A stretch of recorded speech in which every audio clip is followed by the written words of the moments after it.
This episode of Techno Buffalo is brought to you by Netflix. Welcome back to another episode of Rettinger's Rants. This is the show where I rant and rave on anything from the world of technology and sometimes a little bit outside of technology. Up this week, Windows 8. It's only a few days away from launch, and I got a lot to talk about. If you're a fan of Windows 8 or not a fan of Windows 8, stick around. Let's get ranting.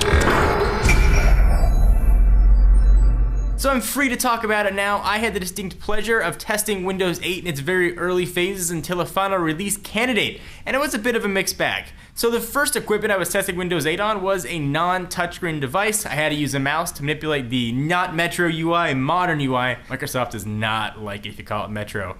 Even though it puts hair gel on and wears tight jeans, it does not want to be called Metro. It was a bit tough to use at the beginning, just using a mouse and trying to use a cursor to manipulate the modern UI. Then I was able to get my hands on a touchscreen laptop, a next generation Ultrabook, and Windows 8 suddenly became much easier to use. But one thing became very clear to me, especially recently I was looking to get a laptop for my mother-in-law, deciding what to get. Windows 8 has a tremendous learning curve. If you're very tech savvy and you like to update and be the first one to update, you're probably gonna like Windows 8. However, a big warning, if you do not have a touchscreen, do not update to Windows 8. Windows 8 is an extremely revolutionary UI for Microsoft. Whether you love it or hate it, you gotta give them credit for trying something new. And it works really well with the touchscreen. Trying to manipulate all the live tiles just does not work with the mouse. Think of it as trying to use Windows Phone 8 without your finger. It would be very, very, very difficult. Settings are hard to find.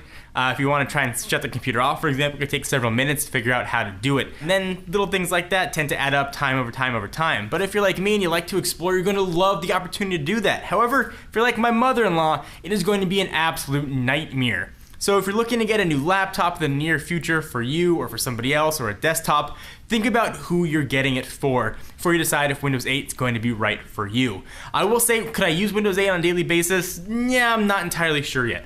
I think a real yet to be seen is how developers are going to respond to the Metro UI. They can develop apps either for the Metro UI or just for the operating system that'll work just as regular Windows apps have. And it's been a bit of a mixed bag. It's been very cool to see Windows 8 go from the very first beta to actually it was an alpha test that I had to the final release candidate that's coming in a few days on the Surface. It's going to be very interesting. But having a chance to use Windows 8 on a traditional laptop form factor, maybe even more excited for the Microsoft Surface, their dedicated tablet. I think Windows 8 is perfectly suited for a tablet environment, especially with that little fold-out keyboard. Should be pretty awesome setup. But the purpose of this rant, and I want to sort of rant a little bit to Microsoft, is the learning curve on this is tremendous. Going from Windows XP to Vista to 7, pretty simple. Things didn't change that much. UI changed a little bit. It was gradual. Things worked the same.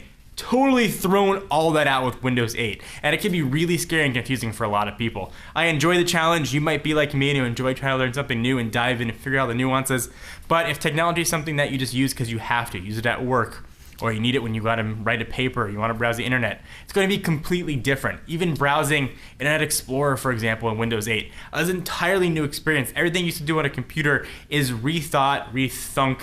That's a word. I wouldn't be surprised though in a couple months to see Microsoft add some of the Windows 7-esque features back. For instance, a traditional start menu is gonna be a huge omission to some. People aren't gonna know how to get to their programs. They're gonna hit that Windows button on their keyboard and have no idea what happens next when all the live tiles start popping up and things become completely unintuitive with the mouse. Do you guys agree, disagree? Am I way off base with Windows 8? I love it, I kinda hate it. I'm excited to use it, but I'm not sure I could use it on an everyday basis, except on a tablet. We'll have full Microsoft Surface coverage coming up very, very soon. I want to take a minute to thank our friends and sponsors at Netflix. Netflix streams TV shows and movies directly to your home, saving you time, money, and hassle. As a Netflix member, you can instantly watch TV episodes and movies streaming directly to your PC, Mac, or to your TV with your Xbox 360, PS3, or Nintendo Wii console. Watch as many movies as you want, anytime you want, cancel anytime. To get a free 30-day trial membership, go to netflix.com/buffalo and try it out now to get all your streaming on. So only a few days away from Microsoft Windows 8 release, from the Surface release, and from Windows 7 being yesterday's news. Leave all your thoughts down below. John Rettinger from Techno Buffalo. See you next video.